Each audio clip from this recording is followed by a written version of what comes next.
Welcome to one of the apiary sites for Northumberland Honey Company. This is a row of our British Standard National hives that we keep. We are commercial beekeepers, looking after these bees primarily for honey production and mead, which is a honey alcohol. But a big part of what we do is crop pollination as well. So we're going to have a little look through one of the hives as part of what we do for an inspection routinely. The first thing we want to actually see is that the bees are flying healthily and normally, bringing in pollen. So if we have a little look down at the entrance of the hive there, you can see little yellow bits coming in on the legs of the bees, which is pollen, which has been harvested by the bees from the trees mainly around this particular area. When we actually pulled up here this morning, you could hear a quite big distinct hum around the trees that we parked under, which is a sycamore tree. So the bees are really busy today.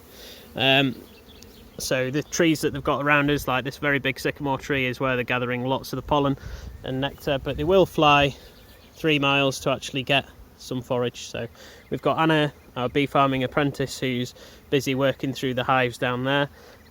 We'll just go and have a little quick look at what she's doing, and then we'll come back and join Susie at one of these first hives. But Susie will just get going first. If you have a little walk down here, we've got the hives separated into pairs. It's basically easier for us to work that way, and it also allows the bees to recognise patterns for where their hives are in a row. We don't leave them in a very, very tightly packed row or anything. They need sort of shapes and patterns, if you like, to recognise where their hives are, as well as what we call the pheromones of the hive and the smell of the hive, which helps the bees identify which hive is theirs. So what Anna's doing here is she's actually split the hive down. So we've removed the top boxes, which is where the honey would be. So in these sort of boxes, 1, 2, 3, 4 would all be honey, and then we separate off the honey with a queen excluder, so that the queen is basically just in the bottom box where she's actually laying all of this wonderful brood that Anna's just inspecting. She's got a bee suit on, so she's got a veil which is protecting her from any bees getting onto her face, her eyes stinging, and she's wearing just these nitrile gloves. They're very thin, so they would actually be able to sting through. You can see, even though for all of the bees flying around, there's no bees that are bothering the gloves at all, and they're quite calm. We have a little bit of a smoker that Anna's holding on to there, but you can see there's not very much smoke at all coming out of there. We don't really need to use much smoke with our bees to actually work with them. They're really quite nice, calm bees. So what Anna's doing here is just checking the health status of the colony, really, that there's enough honey in the brood nest area where the queen is, that they're not trying to swarm or anything, which is where they split. We've actually got the queen on this frame as well, so you can have a little look in there. You may well be able to see her.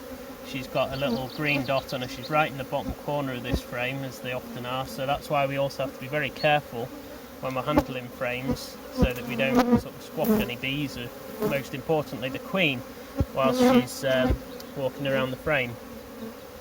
So the queen really is the engine room of the hive. Each one of these hives has a queen. So there's just one queen per hive. She'll lay 2,000 eggs a day in the height of the season, so we can end up with sort of 80,000 bees in there at any one time. So you can see actually the hives get quite big. All of these hives are, really packed out full of bees at the moment. You can see here Susie examining this colony, which is slightly smaller than the one that Anna was just going through. But again, you can see the really nice, quite calm bees. We're not having to use much smoke. Just the gloves that we use are these nitrile ones again, which are good in that you can actually feel what's going on the frames. It also means that we don't spread any disease around. So any sort of viruses and brood disorders and diseases that the bees can get, we're minimising any risk of transmission of any disease between different apiary sites. We use the same gloves throughout an apiary site, so we're not wasteful of gloves, but we can actually, by changing gloves between sites, we can actually avoid any disease transmission. So it's called barrier techniques, really, barrier methods. So we maintain good levels of hygiene all the way through. We also we've got another queen here. We're doing really well today, seeing all the queens. So you can see her, she's another green marked queen. So we marked them different colours for different years. So this queen was born last year, and so the colour for this year is actually blue. So any queens that get born this year will be marked blue. And what Susie's actually checking for here is really the health of the brood as well, that it looks nice and flat. You've got the nice sort of digestive biscuit sort of colour brood here. We've got the nice looking larvae in these sort of cells here, which look absolutely fit and healthy. And we've actually got as well next to it, just at the end of the finger here, we've got a bee that's actually starting to hatch out. So this guy there, that girl shall we say, because they are all female workers, is hatching out, and all of that digestive biscuit coloured stuff is going to be new bees that are hatching out. Another thing that's really interesting, we talked about the pollen coming in earlier. If you have a look at this frame that's on the top, we've actually got an array of different coloured pollens here.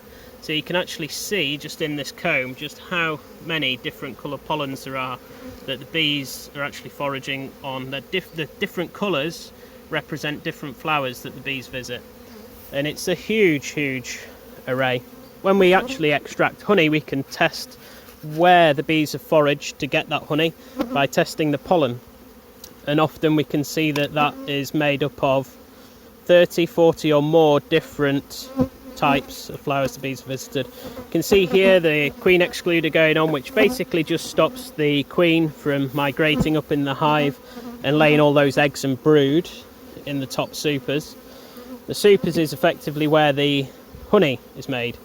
Super effectively just means above, if you like, so bees generally tend to store honey above themselves, and so that's why we call them the honey supers. So what we've got here is Susie just checking those. We have little spacers here which just help to keep nice space between the frames. Gives the bees effectively space to build the comb out. And they've also got a little bit of space on either side of those frames at the moment to start putting more in the way of honey. So we'll have a little look in this next box up. We do have what we call a feeder on the top there as well. That's sort of a relic from spring, because when there wasn't a honey flow on, we've had to feed them a little bit of invert syrup just to help the brood nest get going. But as soon as the honey flow starts, there's no feed going on there at all. But for space, we just leave the empty feeders on. So we've got a little bit of the honey, you can see just glistening in the combs there. We'll find a better one, as the expert beekeeper says.